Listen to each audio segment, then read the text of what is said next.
Perasan tak Arif Aiman dia pakai nombor yang pelik dekat jersey dia masa lawan Chelsea kan. So kalau korang nak tahu nombor baru yang Arif Aiman pakai, korang boleh follow Parley Trafish dan layan video ni sampai habis. Biasanya Arif Aiman ni kita tengok dia pakai nombor 42 lah dari zaman dia masuk JDT sampailah tahun 2025. Tapi untuk masa friendly match lawan Chelsea ni, Parley tengok lain macam dia punya nombor ni. Sekarang ni dia pakai nombor 10 guys.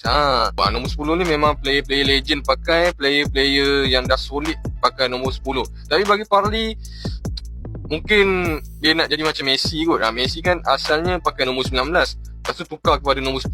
Lebih kurang lah ada pertukaran nombor lah.